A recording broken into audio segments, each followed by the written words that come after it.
Buenos días. Vamos a seguir viendo entonces, en este caso, la última bolilla del programa, que son órganos extrapoderes.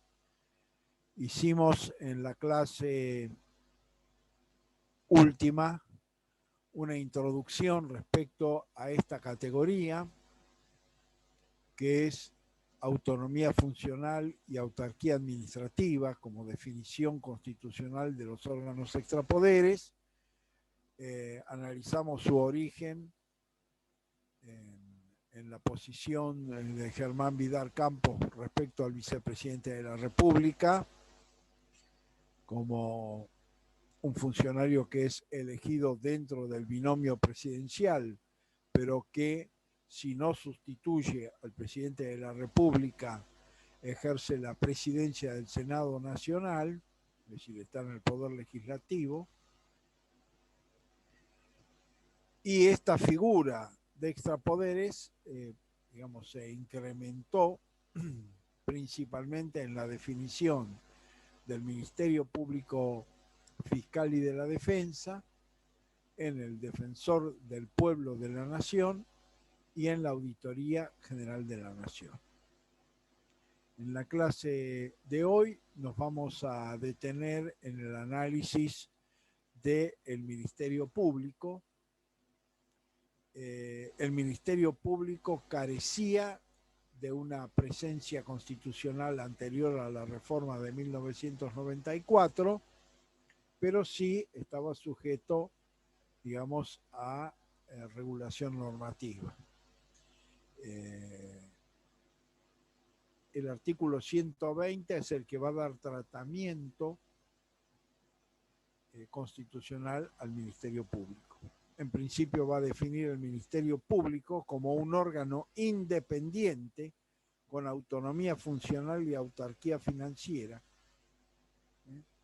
Es decir, que justamente la introducción del artículo 120 va a hacer referencia a esta característica de órgano extrapoderes. Órgano que es independiente, con autonomía funcional y autarquía financiera. Como ya explicamos, autonomía funcional es justamente el elemento básico de su independencia, es decir, que decide por sí, es decir, sin que otro poder del Estado le pueda imponer determinada conducta o forma de actuar.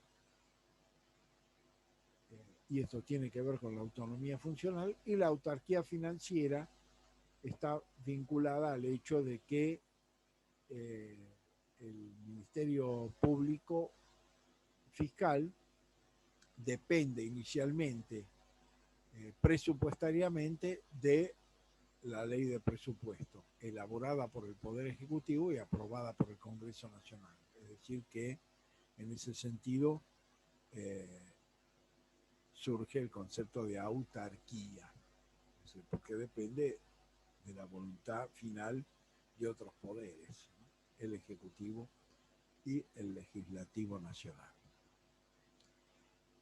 ¿Cuáles son las funciones? Promover la actuación de la justicia en defensa de la legalidad de los intereses generales de la sociedad.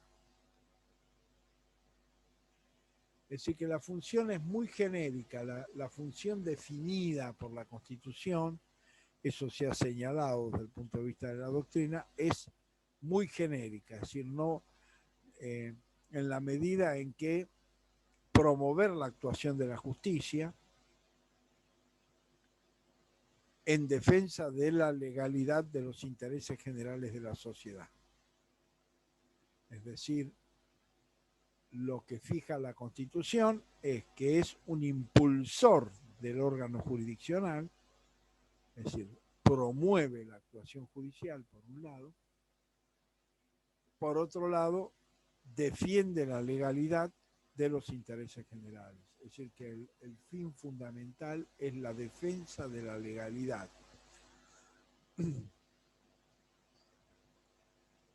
Esto, sobre todo en materia del Ministerio Público Fiscal, que después vamos a ver, eh, le ha dado una impronta y una característica que lo diferenciaba de los otros, de las prácticas anteriores a la reforma de 1994. Uno es su independencia y autonomía funcional, con lo cual, en el caso particular del Ministerio Público Fiscal, la acusación como una de las partes esenciales del proceso penal. Es decir, la Corte ha establecido que el debido proceso penal está constituido por acusación, defensa, prueba y sentencia. Son los 4 componentes del procedimiento judicial penal, del debido proceso en materia penal. La acusación es uno de los elementos centrales y esa acusación es ejercida en forma independiente y autónoma por parte del Ministerio Público Fiscal.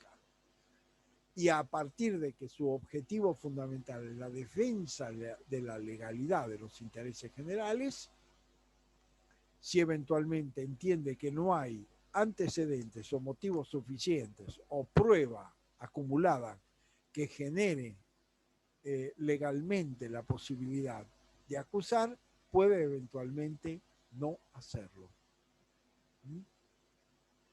No llevar adelante el proceso acusatorio. En la medida en que no acusa, entonces va a faltar un elemento básico del proceso penal y frente a la ausencia de acusación, el órgano jurisdiccional no podrá condenar.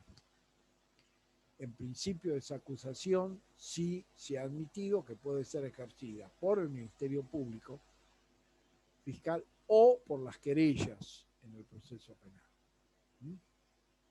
Pero si eventualmente no hay acusación ni del Ministerio Público ni de las querellas, entonces el tribunal no puede condenar, porque el elemento de acusación es un elemento esencial del proceso penal que queda en manos de esos órganos, es decir, o el Ministerio Público Fiscal, que es en la mayoría de los casos quien actúa como función acusatoria, o eventualmente la querella si la fiscalía no acusa.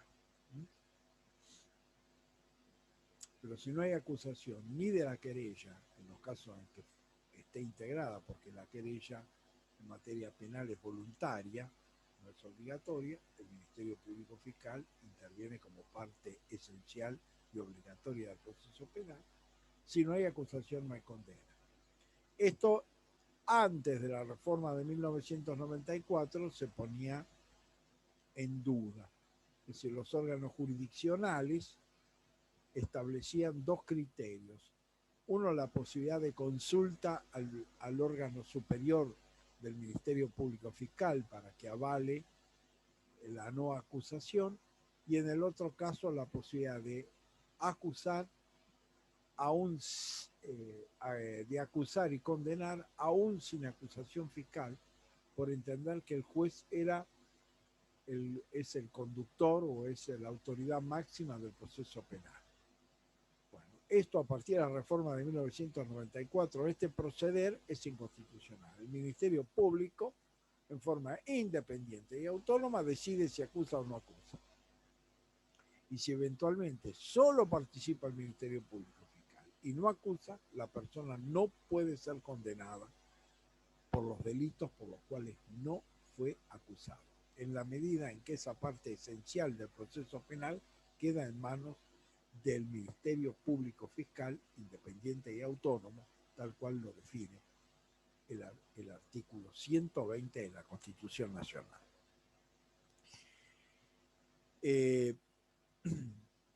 Luego dice en condiciones, en coordinación con las demás autoridades de la República.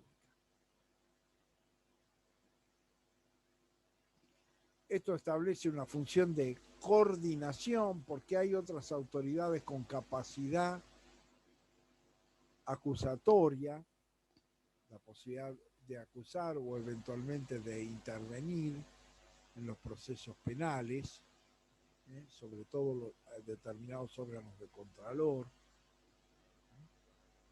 Actualmente también hay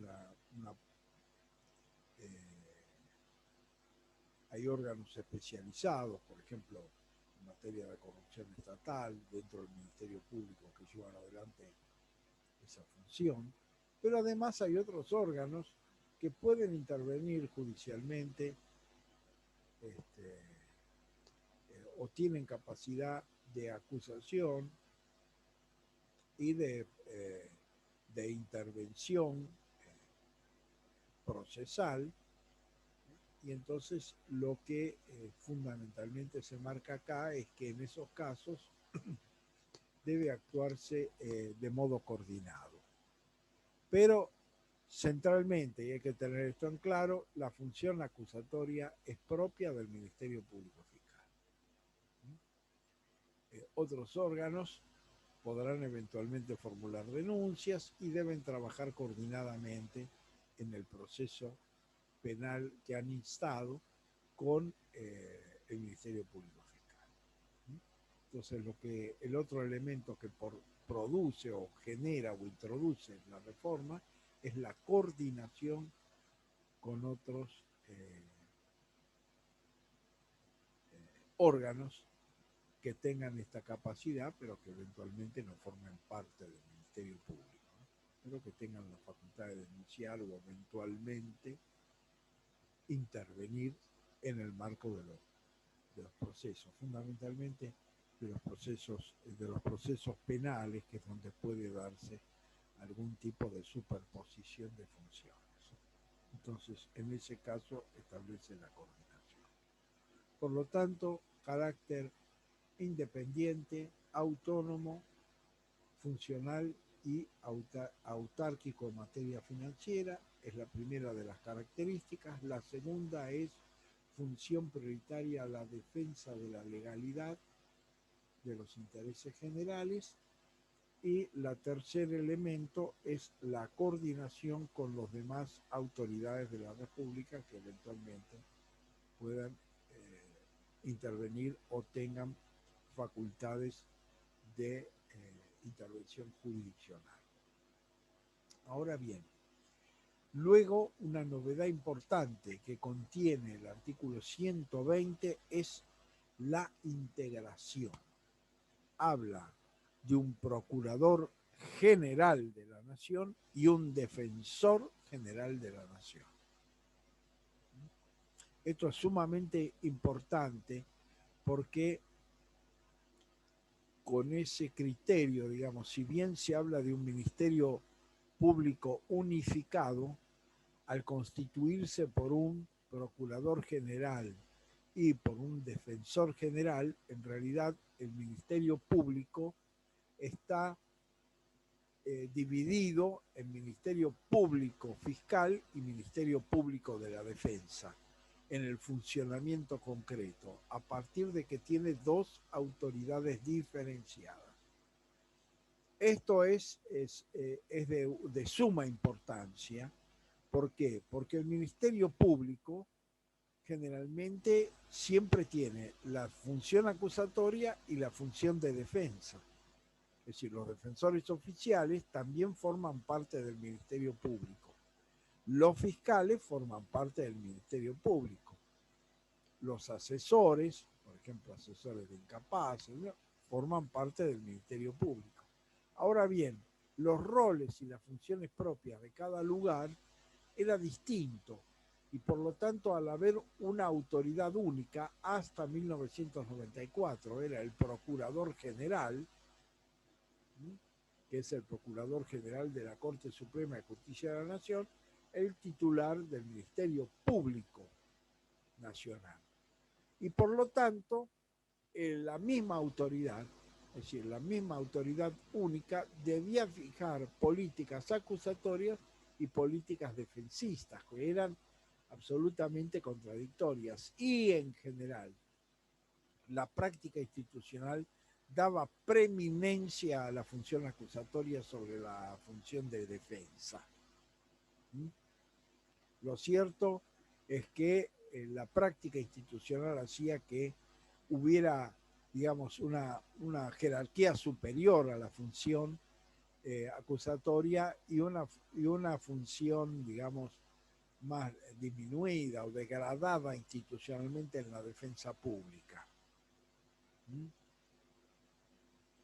Por lo tanto, las instrucciones, la orientación del Procurador General estaba más vinculado a la acusación que a la defensa, en general, porque aún desde el punto de vista de la información pública hasta hoy en día, siempre trasciende lo que se acusa, a quién se acusa y cómo se acusa, pero muy poco se dice de cómo se lo defiende desde el punto de vista de la defensa oficial. Por lo tanto, esta separación de funciones ha jerarquizado indudablemente a la defensa pública.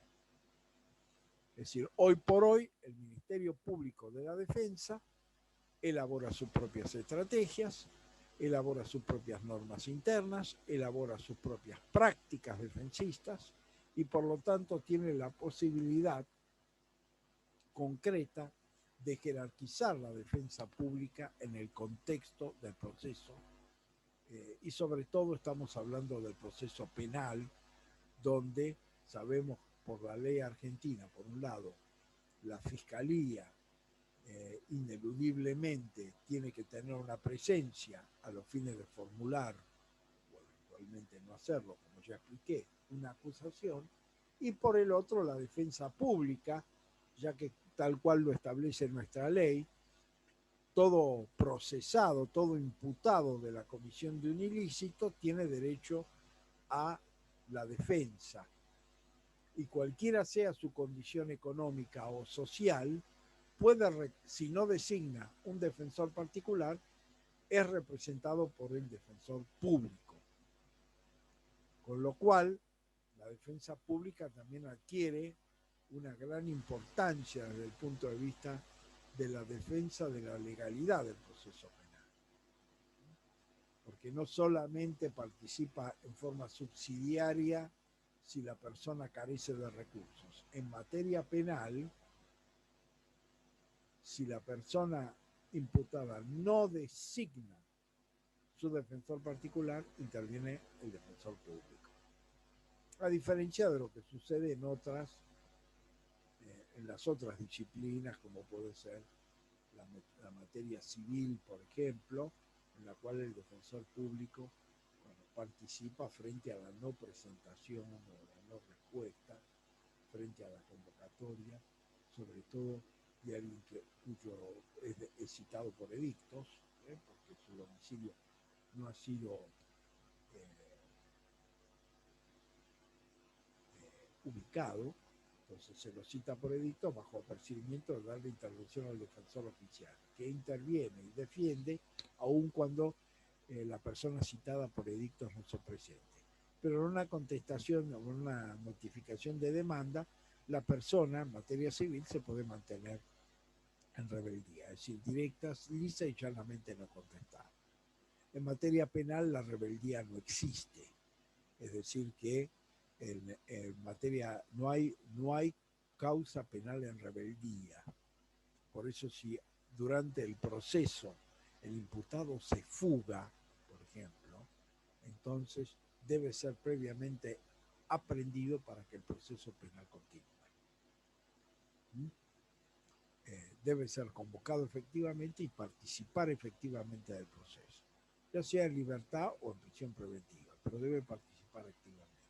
Si no se presenta o no comparece, evidentemente lo primero que debe suceder para continuar con el proceso penal es su detención, su aprehensión y eventualmente su disposición a someterse a derecho en el proceso penal en curso.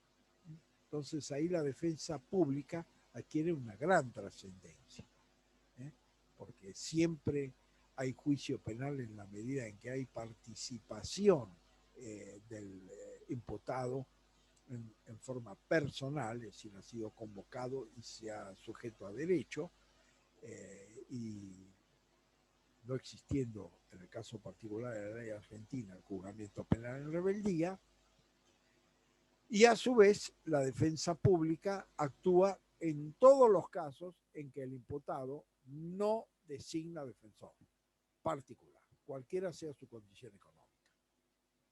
Con lo cual, en materia penal, la presencia de la Defensoría Oficial es tan importante como la presencia de la Fiscalía.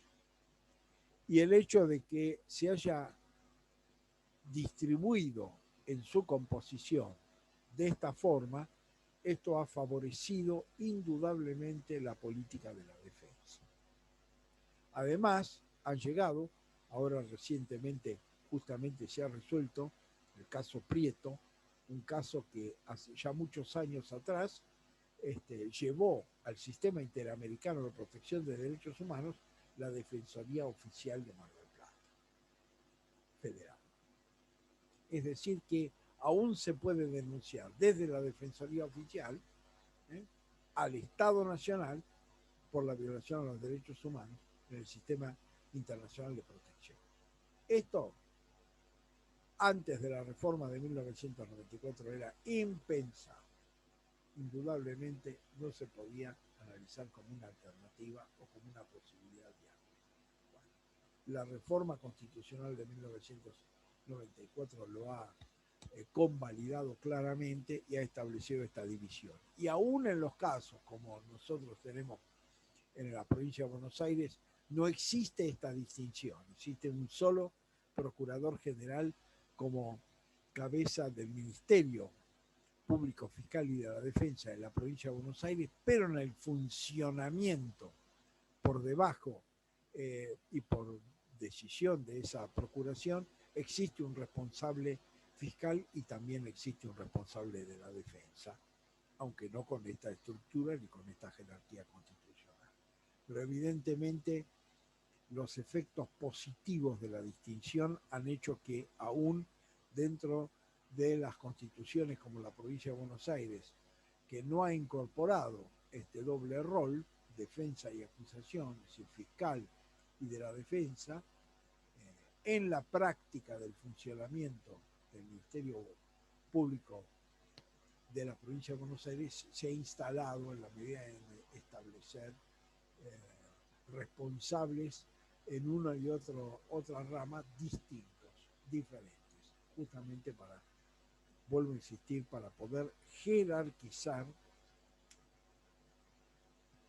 la labor de la defensa pública.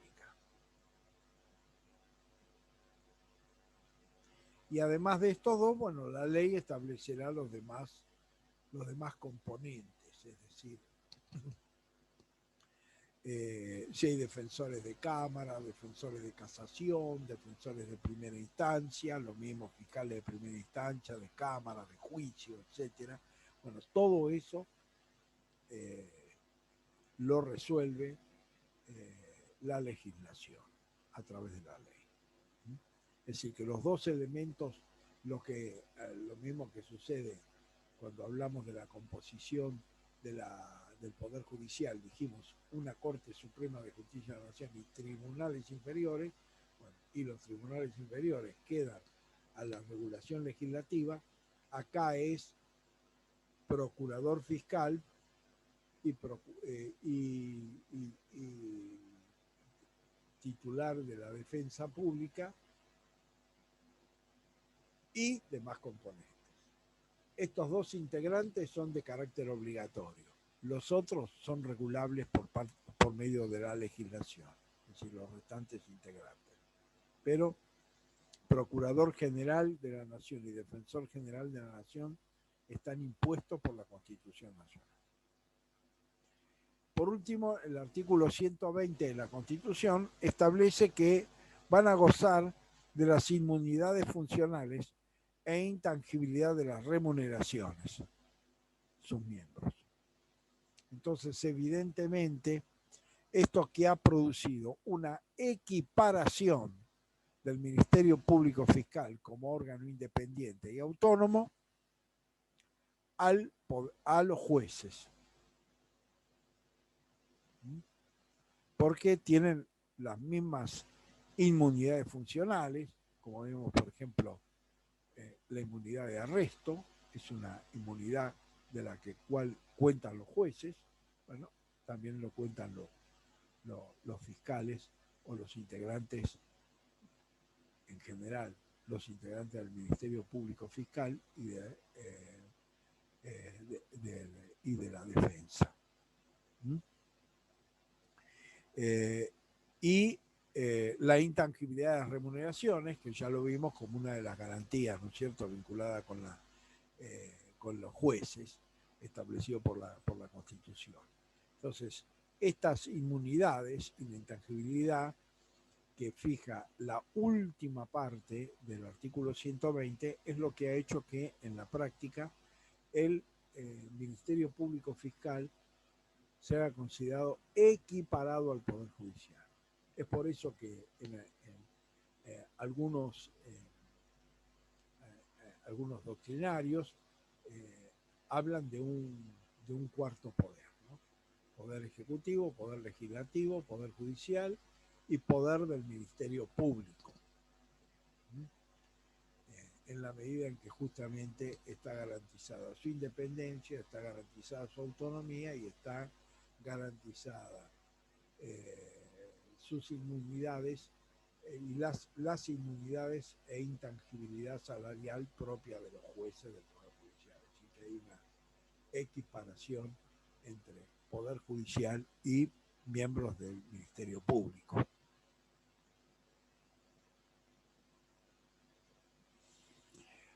Bueno, lo que ha sido equiparado, digamos, a la condición de los jueces, porque cuando se habla de la intangibilidad salarial y cuando se habla de las inmunidades funcionales, bueno, son esas inmunidades funcionales y la intangibilidad salarial que gozan los jueces, entre ellos inmunidad de arresto, intangibilidad que vimos cuando hablamos de las garantías constitucionales de los jueces, que es nominal y real, una intangibilidad nominal y una intangibilidad real, es el que abarca el valor inicial de sus ingresos, por una parte, que no puede disminuirse, y por otro, la compensación por los eventuales efectos de la depresión o depreciación monetaria, ¿no? Nosotros lo analizamos cuando vimos el tema de los jueces. Al establecer esta equiparación, entonces hay una parte de la doctrina que entiende que en realidad el Ministerio Público aparece como un cuarto poder. Es decir, al equipararse al Poder Judicial, es como si tuviera un cuarto poder. Hubiera un cuarto poder, es decir, poder legislativo, poder ejecutivo, poder judicial, poder del Ministerio Público. El Ministerio Público como un cuarto poder del Estado.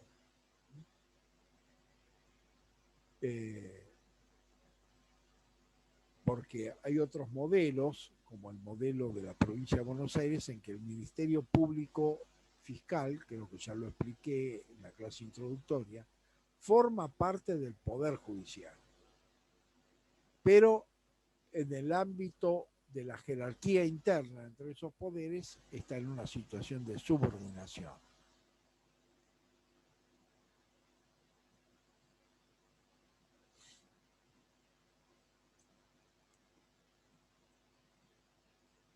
Bueno, acá me preguntan sobre el parcial es el 14, creo, la fecha que está fijada, es el 14 de junio.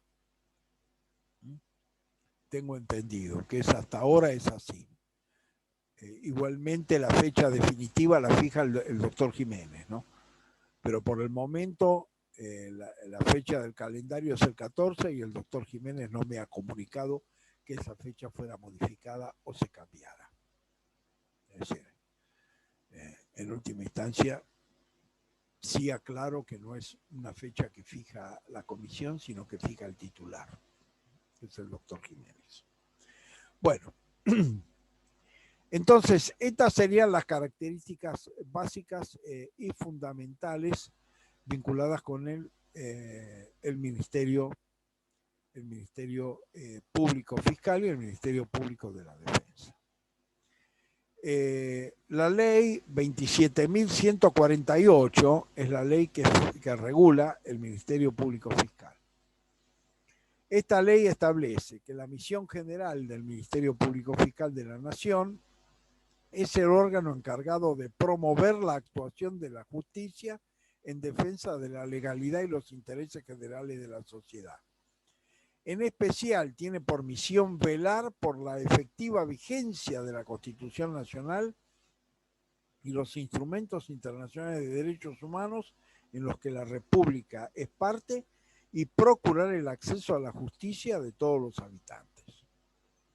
Entonces, acá ven ustedes la ley, bueno, precisa un poco más esa función, es decir, la primera parte de la norma reproduce lo pertinente del artículo 120 de la Constitución Nacional, pero a su vez especifica la cuestión de la legalidad de los intereses generales de la sociedad, en particular con el respeto de la Constitución y los tratados internacionales de los cuales la Argentina es parte, y finalmente como misión el procurar el acceso a la justicia de todos los habitantes, ¿no? Es decir, que el acceso a la justicia hoy por hoy es uno de los derechos básicos y fundamentales garantizados por las convenciones internacionales de derechos humanos. Funciones en defensa de la Constitución y los intereses generales de la sociedad. Entonces, precisa el artículo 2, para garantizar la efectiva vigencia de la Constitución Nacional y los instrumentos internacionales de derechos humanos de los cuales la República es parte, el Ministerio Fiscal de la Nación deberá. Entonces ahí establece una serie de funciones. Dictaminar en las causas que lleguen a conocimiento de la Corte Suprema de Justicia de la Nación, siempre que exista controversia sobre la interpretación o aplicación directa de una norma de la Constitución Nacional o de los instrumentos internacionales de derechos humanos en los cuales la República sea parte. Ello será determinado por el Procurador General de la Nación a partir del análisis de disposiciones normativas o de circunstancias particulares de la causa. Esta es una función central que vimos un poco cuando analizamos el tema del recurso extraordinario, se analiza el tema del recurso extraordinario federal, el tema de control de constitucionalidad. El dictamen del Procurador Fiscal es un paso previo a la resolución de los recursos extraordinarios federales, que en general en su planteo hacen referencia a la vulneración de artículos constitucionales o de tratados internacionales. Luego dictaminar en cualquier otro asunto en que la Corte Suprema de Justicia de la Nación requiera su dictamen fundado en razones de gravedad institucional o por la importancia de las normas legales cuestionadas. Es decir, que por debajo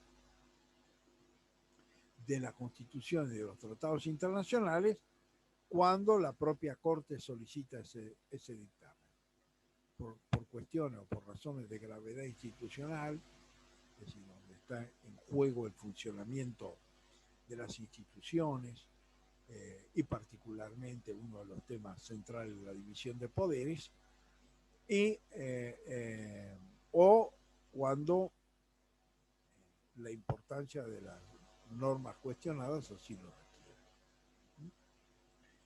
Luego dice, asimismo, el Ministerio Público Fiscal de la Nación podrá intervenir según las circunstancias e importancia del asunto en los casos presentados en cualquier tribunal federal del país o tribunal nacional con competencia sobre la Ciudad Autónoma de Buenos Aires, en los casos en que no se haya transferido dicha competencia, siempre que en ellos se cuestione la vigencia de la Constitución de los instrumentos internacionales de derechos humanos a los que la República es parte. O se trate de conflictos en los que se encuentren afectados intereses colectivos o difusos, conflictos en los que se encuentre afectado el interés general de la sociedad o una política pública trascendente, conflictos en los que se encuentre afectado de una manera grave el acceso a la justicia por la especial vulnerabilidad de alguna de las partes o por la notoria asimetría entre ellas. Conflictos de competencia y jurisdicción de los órganos jurisdiccionales. Casos en que la norma especial no, casos que una norma especial lo determine. ¿Mm? Entonces, acá tenemos las funciones generales de parte del Ministerio Público Fiscal. No solamente frente a la Corte, sino frente a los tribunales federales inferiores. Luego, el artículo 3 hace referencia a sus funciones en materia penal. Entonces, el Ministerio Público Fiscal de la Nación tiene a su cargo fijar la política de persecución penal y ejercer la acción penal pública, conforme lo establezca el Código Procesal Penal de la Nación y las leyes complementarias, en todos los delitos federales y en aquellos delitos ordinarios cometidos en el ámbito de la Ciudad Autónoma de Buenos Aires, mientras su competencia no haya sido transferido a la jurisdicción local, que es lo que sucede en general con el tema del derecho penal. En competencia es la competencia de faltas y contravencional la que hasta el momento se ha transferido a la Ciudad Autónoma. Pero las penales propiamente dichas, las criminales propiamente dichas, no han sido transferidas. Entonces, esto es esencial en dos sentidos. Ejercer la acción penal pública, es decir, la acusación. Tengan ustedes en cuenta que una característica del derecho penal es su impulso público, salvo determinados pocos delitos en los cuales se denominan delitos que dependen de instancia privada, como son los casos de violación, por ejemplo, en el cual la víctima debe prestar consentimiento a la continuidad del proceso penal. Pero en la generalidad de los casos, los delitos no dependen de instancia privada, es decir, son públicos per se, y por lo tanto instar el proceso penal respectivo corresponde al Ministerio Público Fiscal, ya sea porque toma intervención en un proceso penal en curso o ya sea que porque toma conocimiento de la posibilidad de comisión de esos delitos, en los cuales debe instar esa acción.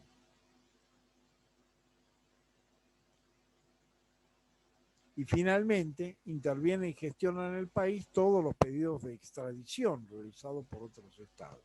El pedido de extradición es cuando alguien residente en el país es acusado por la comisión de uno o varios delitos en un tercer país.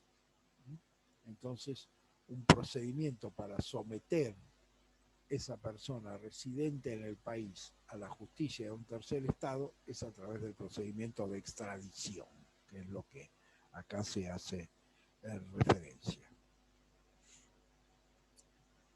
Y después la ley ratifica la autonomía funcional e independencia. El Ministerio Público Fiscal de la Nación ejerce sus funciones con autonomía funcional, sin sujeción a instrucción o directiva emanada de órgano ajeno a su estructura. Es decir, que nadie le puede obligar, esto reafirma ese rol, nadie le puede obligar a acusar o dejar de acusar, por ejemplo, en materia penal. Es una función propia y exclusiva del Ministerio Público. Entonces, acá se establecen las distintas funciones en términos generales de acuerdo a la percepción del artículo 120 de la Constitución Nacional. Una cuestión que además está en debate en este momento es la elección del Procurador General.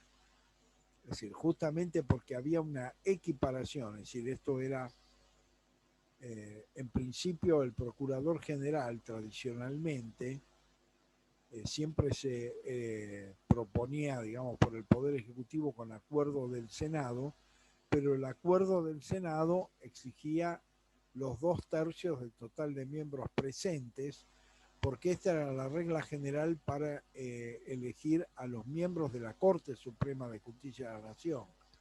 con lo cual se entendía que el procurador ante la Corte debía cumplir con ese mismo recaudo, con esa misma exigencia, que es el régimen que actualmente rige. ¿Cuál es el inconveniente actual? No se reúnen los 2/3, que después lo vamos a ver también con el tema del defensor del pueblo de la nación. Es decir, el acuerdo de los 2/3, en este caso del Senado, para que el procurador sea designado. Entonces, en la actual situación, tenemos un procurador provisional, es decir, que fue colocado en ese lugar en forma provisional hasta la elección del procurador definitivo, que es Casal, el actual procurador. En su momento, el gobierno de Macri pretendió la designación de una procuradora general, que fue la doctora Roca, que no logró los 2/3, y en la actualidad, el gobierno actual, el presidente actual, Fernández, ha propuesto al doctor Rafecas, y no se logran los 2/3. Eso es motivo de un debate legislativo en la actualidad, que lo que pretende es reducir ese número, digamos, a la mayoría absoluta del total de miembros presentes, es decir, establecer una mayoría menos gravosa, y establecer un plazo de duración en la función de 5 años, renovado. Entonces, hace falta es un requisito menor y es una duración inferior. Esto puede generar toda una serie de consideraciones y debates respecto al rol, que como vimos es el rol del Ministerio Público Fiscal. Entre otras, es fijar las políticas criminales, es decir, decidir qué se persigue, qué no se persigue, sobre qué se pone mayor acento en el ejercicio de la función persecutoria penal, etc. Bueno, esto se modificaría, es decir, cada 5 años podría estar sujeto a modificación o a cambio y no mantendría una permanencia. La otra cuestión es, bueno, la discusión respecto por qué los 2/3, por qué la duración indefinida en la función. Bueno, porque justamente es un poco lo mismo que sucede con la Corte. Se entiende que los gobiernos pasan, pero la Corte queda, es decir, que la composición continúa y por lo tanto los ministros puestos por un gobierno en un determinado momento, luego hay otros puestos por otro gobierno en otro momento y en definitiva después esas composiciones cruzan otros gobiernos que en definitiva, como en el caso constitucional actual, pueden durar un máximo de 8 años, digamos, con reelección. 4 años más una reelección de 4 años. Bueno, esto representaría, digamos, también un cuestionamiento a ese aspecto, ¿no? Lo que está más discutido es si la independencia del órgano está debidamente protegida y defendida, tal cual lo establece la Constitución, con este cambio. Lo cierto es que también estas formas agravadas, que no definen un candidato y que no pueden definir un candidato, están produciendo también un vacío en la medida en que, de una manera indefinida temporalmente, por lo menos hasta que se obtengan esas mayorías, la conducción está en manos de un funcionario provisional, no definitivo. Algo similar, después lo vamos a ver en la próxima clase, sucede con el defensor del pueblo de la nación. Hace ya muchos años que no hay defensor del pueblo de la nación. ¿Por qué? Porque no se logran los 2/3 de los presentes para su designación en el Congreso. Entonces, la consecuencia es el cargo queda vacío. Es decir, el efecto, en este caso, es no hay defensor. En el caso del Ministerio Público Fiscal, o eventualmente podría suceder en el de la defensa, que tiene igual metodología de designación, es se maneja provisoriamente. No hay alguien que permanezca en forma estable. Entonces, si por un lado hay una afectación o hay una duda sobre la posible afectación de la independencia y autonomía, por el otro hay una afectación de la regularidad o del funcionamiento efectivo cuando se ha producido una vacante que no es cubierta. O en el caso del Ministerio Público Fiscal, cuando es cubierta en forma provisional. Alguien que gobierna sin cumplir con los recaudos. Entonces, todas esas situaciones son las que en este momento están en debate, entre otras en la ley de reforma de la ley orgánica del Ministerio Público Fiscal. Pero bueno, la ley ha procurado precisar un poco más lo que es la definición general del rol del Ministerio Público Fiscal, incorporando la defensa de la Constitución, incorporando la defensa de los tratados internacionales en los cuales la Argentina es parte, o asegurando su intervención en los casos en los cuales la importancia de la norma aplicada justifique ello. Y luego, en términos generales, en la participación de los casos de competencia, es decir, en materia federal, la primera intervención del Ministerio Público Fiscal es para definir si el juez es o no es competente para intervenir. Otra cuestión que también se está discutiendo a nivel federal, porque a nivel de la provincia de Buenos Aires ya está implementado, pero en materia federal, la instrucción del proceso penal en este momento, digamos, es compartido entre el fiscal y el juez federal de primera instancia. Y lo que se pretende, sobre todo, es transformar la investigación penal preparatoria, como sucede en la provincia de Buenos Aires, a cargo de la Fiscalía. Entonces, que el órgano jurisdiccional tiene determinadas intervenciones para fijar la prisión preventiva o eventualmente en la elevación de la investigación penal preparatoria a juicio oral. Bueno, que eso en realidad en este momento está decidido por un juez de primera instancia y una cámara a la cual se puede eventualmente apelar esa decisión. Entonces, distinguir, separar, es decir, y por lo tanto tornar el sistema acusatorio más claro cuando el sistema procesal actual es un sistema mixto, ¿no? Entonces todo eso está también en juego acá, en la medida en que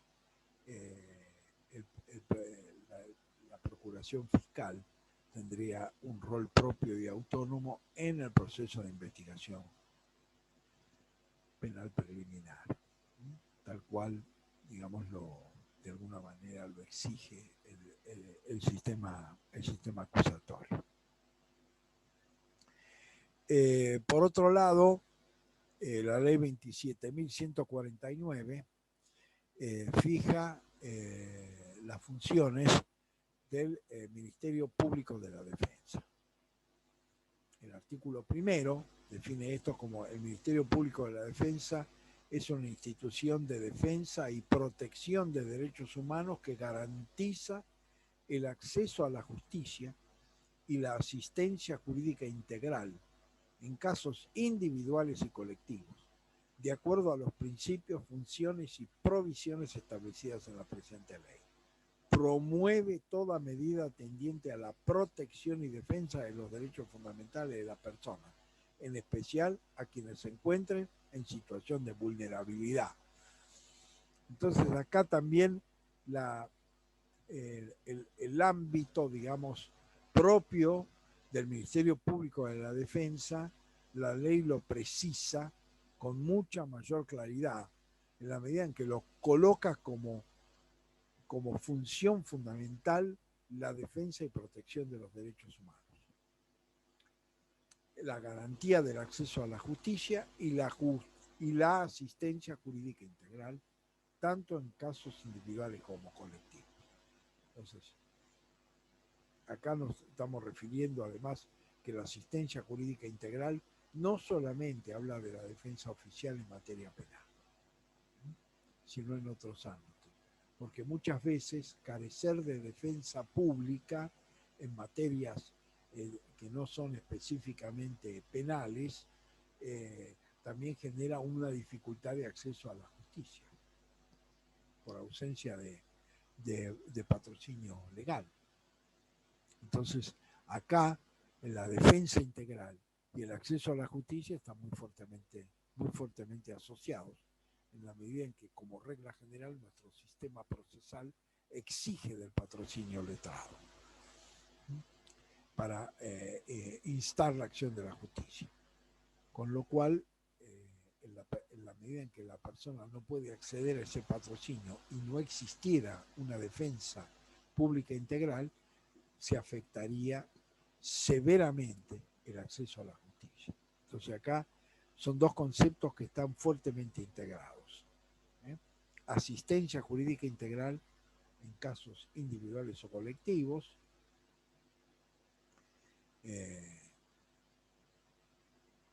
y acceso a la justicia.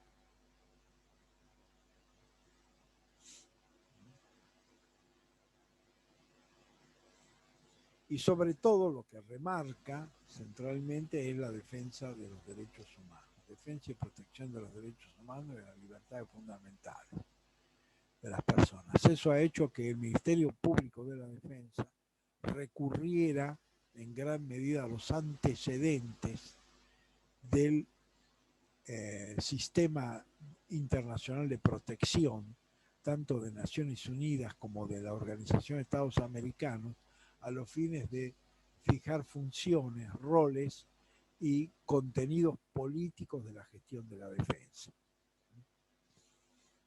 Entonces, la propia página de la Defensoría Oficial contiene muchos de estos antecedentes. El artículo 2 habla de la independencia y autonomía funcional. El Ministerio Público de la Defensa goza de independencia y autonomía funcional, sin sujeción a instrucciones o directivas emanadas de órganos ajenos a su estructura. Es decir, que también el proceso de defensa es un proceso independiente y autónomo. Después define autarquía financiera. El Ministerio Público de la Defensa cuenta con la autarquía financiera de conformidad con lo dispuesto por el artículo 120 de la Constitución Nacional. En orden a ello, tendrá crédito presupuestario propio, que será atendido con cargo al Tesoro Nacional y con recursos propios.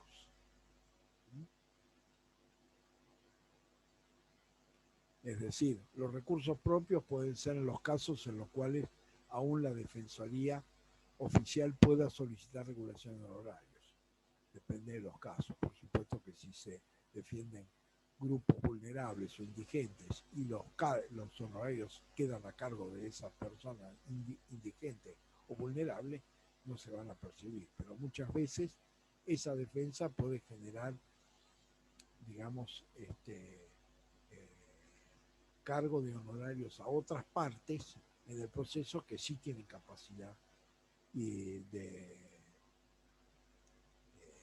solventarlos, y por lo tanto el Ministerio Público de la Defensa puede requerir su regulación, donde aparecería fundamentalmente esta generación de recursos propios. Pero la autarquía representa, en términos generales, la posibilidad de contar con un crédito presupuestario establecido por ley. Y con respecto a la organización, dice el Ministerio Público de la Defensa, se estructura jerárquicamente a fin de cumplimentar sus funciones específicas y para el diseño y ejecución de su política sobre defensa pública y acceso a la justicia. La unidad de actuación no afecta a la autonomía y especificidad propia del desempeño de los defensores públicos, ni puede perjudicar a los asistidos o defendidos. las recomendaciones generales e indicaciones particulares que se dicten en el ámbito del servicio de defensa pública tendrán como finalidad asegurar su ejercicio efectivo y adecuado. Es decir que, si bien hay una función jerárquica, en este caso la ley lo especifica con toda claridad, esto no puede afectar la autonomía de los defensores oficiales en los casos particulares. Y las instrucciones generales lo que deben estar es destinado a asegurar el ejercicio efectivo y adecuado de la función.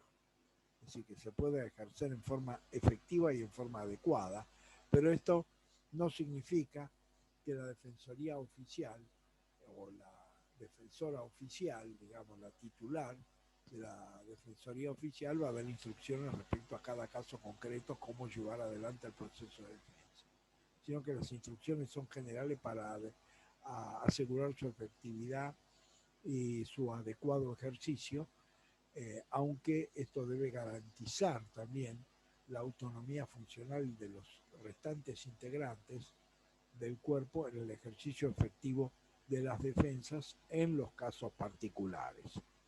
¿Mm?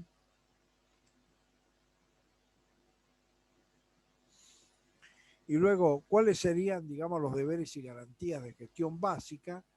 Dice, el deber esencial es que los integrantes del Ministerio Público de la Defensa deben gestionar sus casos de manera eficiente, en forma permanente y continua, propendiendo a una defensa técnica efectiva y adecuada. Esto es una cuestión fundamental que también ha generado, lo vemos respecto a las garantías y a la interpretación de la defensa en juicio que ha hecho la Corte Suprema de Justicia de la Nación, es que la defensa debe ser técnica, efectiva y adecuada. Es decir, que no basta la designación de un defensor oficial. Este defensor oficial debe participar en forma activa, en forma efectiva y conforme a las necesidades del proceso, en forma adecuada. Es decir, esto es lo que se denomina técnicamente defensa efectiva. Uno de los grandes problemas que existieron, sobre todo hasta la década del 90 y un poco más, pero sobre todo hasta la década del 90, la reforma constitucional, la ley procesal federal que se modificó en 1992, si mal no recuerdo inicialmente, bastaba la designación técnica de un defensor, designación formal, pero después ese defensor no intervenía efectivamente y hasta se permitía la posibilidad de que el propio imputado autorizara la prestación de la declaración indagatoria sin presencia de la defensa técnica. Hoy esto está totalmente inhibido. Es decir, porque la defensa efectiva es un principio constitucional que ha afirmado en varios fallos la Corte Suprema de Justicia de la Nación. Y por lo tanto, esta efectividad debe ponerse de manifiesto en cada una de las etapas del proceso penal. Que no es un mero rol formal, sino es un rol que debe ejercerse en forma permanente, en forma adecuada y en forma efectiva, como lo está definiendo el artículo 16 de la ley. Autonomía e independencia técnica. Se garantiza la autonomía e independencia técnica de quien gestione casos de defensa pública. Los integrantes del Ministerio Público de la Defensa procuran canalizar las indicaciones del asistido o defendido en la búsqueda de la solución que más lo favorezca, actuando según sus criterios profesionales. Debe fundamentar las presentaciones judiciales que realice su asistido o defendido, salvo que fueran notoriamente improcedentes, en cuyos casos se lo hará saber. No pueden obligar a sus asistidos o defendidos a la elección de alternativas o procedimientos que dependan de la voluntad de aquellos. Este artículo es crucial, es un artículo crucial porque marca en principio que la autonomía e independencia no es solamente funcional, sino técnica. Esto es lo que ha habilitado en la práctica concreta la posibilidad de que se denunciaran casos en los cuales se entiende violadas las garantías jurisdiccionales en los procesos penales por parte de la Defensoría Oficial ante los órganos internacionales de protección de Naciones Unidas o de la Organización de Estados Americanos, sobre todo presentaciones ante la Comisión Interamericana y eventualmente ante la Corte Interamericana, si así lo resuelve la Comisión, ¿no? Es decir, que eso va a marcar sobre todo un rol no solamente de autonomía e independencia funcional, sino de autonomía e independencia técnica. Es decir, qué hacer, qué resulta lo más conveniente. Esto era importante porque, vuelvo a insistir, era un tema que estaba cuestionado en la medida en que se consideraba, por ejemplo, técnicamente un contrasentido que un órgano perteneciente al Estado Nacional lo denunciara internacionalmente. Bueno, esto ha quedado totalmente superado y la defensa que formula la ley es bien clara en ese sentido. En la medida en que esas alternativas sean las que mejor favorezcan a los intereses de sus defendidos. Lo otro es, debe fundamentar las presentaciones judiciales que realice su asistido o defendido, salvo que fueran notoriamente improcedentes, en cuyo caso se lo hará saber. Esta es una cuestión que la jurisprudencia de la Corte Suprema de Justicia también ha marcado claramente. Debe primar la voluntad del defendido. Si el defendido decide apelar, por ejemplo, se notifica y apela, la defensa técnica como principio tiene la obligación de fundar, salvo que entienda que no hay argumento que sea absoluto y totalmente improcedente. Pero en principio, hasta la propia Corte lo ha exigido, en este caso, es que la voluntad del defendido se impone. Es decir, la decisión de apelar, por ejemplo, no es una decisión técnica que debe tomar la defensa pública, sino es una decisión que debe tomar el propio imputado.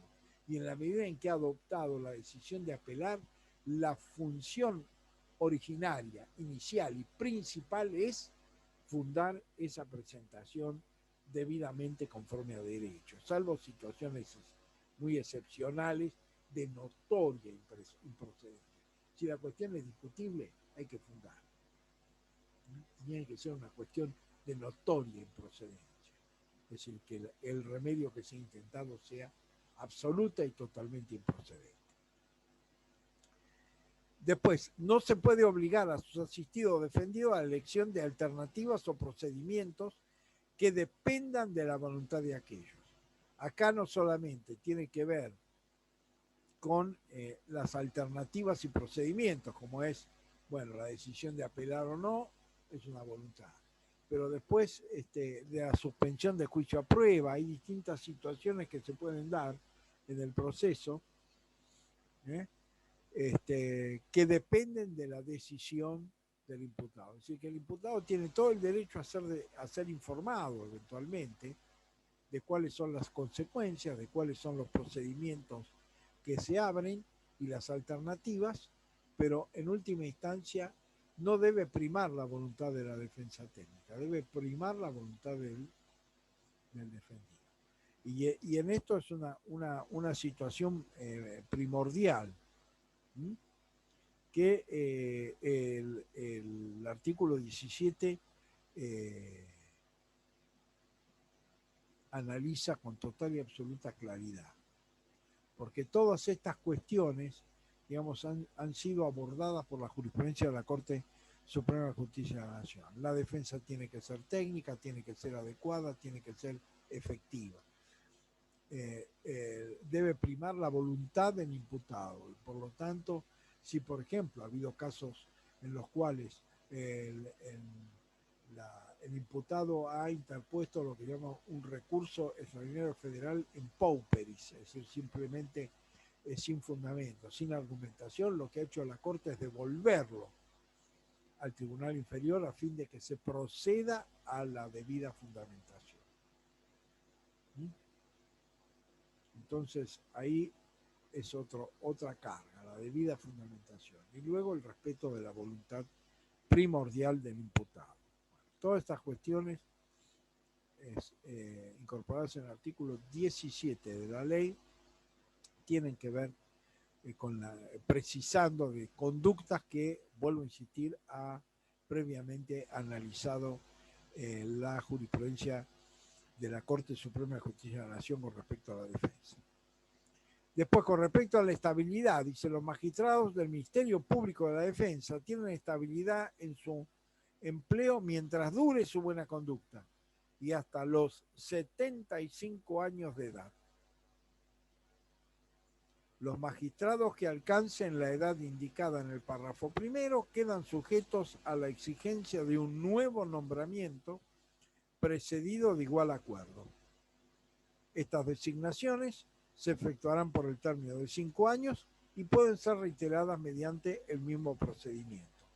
El artículo 21 incorpora lo que se llama el límite por edad, que ya lo analizamos cuando vimos los criterios diferenciados de la jurisprudencia de la Corte, que en primer lugar establecía que era una limitación que vulneraba la estabilidad absoluta, en el caso Fay, y luego posteriormente sostuvo de que no está vinculado con la estabilidad, sino que está vinculado con el cargo con el carácter vitalicio del cargo. Entonces no habría vulneración constitucional. Pero para que ustedes vean cómo está parangonado el rol del juez con el rol del Ministerio Público, Fiscal y de la Defensa, es que la ley incorpora esos principios de la Constitución asociados a los jueces, mientras dure su buena conducta, hasta los 75 años, y en el caso de llegar a los 75 años con la posibilidad de una nueva elección en el cargo, en la función, por un periodo de 5 años. Y con respecto a las inmunidades, los magistrados tienen las siguientes inmunidades. No pueden ser arrestados, excepto caso de ser sorprendido en flagrante delito. Están exentos del deber de comparecer a prestar declaración como testigo ante los tribunales, en cuyo caso deben responder por escrito, bajo juramento y con las especificaciones pertinentes. No pueden ser perturbados en el ejercicio de sus funciones. No pueden ser condenados en costas en las causas que intervengan como tales. Es decir, que acá están establecidos una serie de inmunidades, por ejemplo, que la propia ley incorpora. Y precisa, digamos, estas garantías que en términos genéricos fija la Constitución Nacional en el artículo 120. Bueno, en la clase del miércoles vamos a empezar a ver el tema de la Defensoría del Pueblo de la Nación y de la Auditoría General de la Nación. De qué manera se han jerarquizado constitucionalmente, de qué manera se ha producido a su regulación constitucional y algunas características de su regulación legal. Bueno, nos vemos el próximo miércoles.